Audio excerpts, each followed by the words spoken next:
Hey, how's everyone doing today? It's Shauna with another year in the garden. And today I want to provide an update on a video I did about 2 months ago where I sowed seeds using the overwintering method in milk jugs. So let's take a look today and see which of those seeds germinated and we have sprouts and which ones didn't. First up, we have creeping thyme. Okay, these seeds are tiny. They're like grains of salt. So it's impossible to count out just a few seeds to put in the milk jug, which I've been trying to put about 8 to 10 seeds per milk jug. A lot of seeds here, but guys, these did great. I will break these out into small clumps and then plant them in the garden beds and let them fill in. Next, we have foxglove Dalmatian. And I think there's about 11 maybe plants in here, but I would call this one a success. Next, we have bachelor buttons. As you can see, there's only 2 plants in here, so maybe 2 out of 10 seeds germinated. This one, I'm going to give it a thumbs down. Didn't do too great. This one is Blazing Star Gay Feather. And the seeds must have been pretty small because I got way more than 10 seeds, but look at all these sprouts. And this one is Black-Eyed Susan. This one did great. And then here is how the New England asters turned out. Again, more than 10 seeds, but look at all those sprouts. Next, we have Shasta daisies.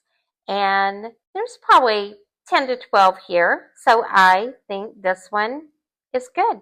I'm happy with that. Now we have Gara, and again, there's probably a dozen or more sprouts here. This one did good as well. This is Chanel Bee Balm. I got quite a few sprouts, even though some are small. This one did okay, I guess. This one is Greg's Mistflower. I'm not sure why these are so small compared to the other ones when I put them out at the same time. Maybe the seeds just take longer to germinate than the other ones, or they need warmer weather. I'm not sure, but I do have a few little sprouts, so wasn't the best, but I'll get a few plants out of it. Okay, now you've seen the plants that were successful. So now let's go take a look at the milk jugs that weren't so successful. And just to give you an idea, I garden in zone 8A in North Texas, and the winters here it got down to like 8 degrees. So it might be freezing one week and then feel like summer the next. And I think with some of these that didn't make it, the weather was the problem. I don't know. That's just my guess. Okay, so here is the upright tall verbena. There's nothing there. There's some moss. This one is echinacea. Same thing here. This was the yarrow. Again, same thing. Hollyhocks. Again, the same thing. Dahlias. The same. Okay, this is purple coneflower.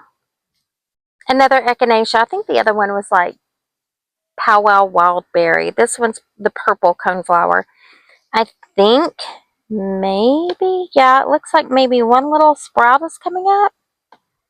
I don't know, maybe now that I've opened the milk jug and it can get more direct light, maybe something will happen. We'll see. This one is Millie Blue Sage. I don't see anything there.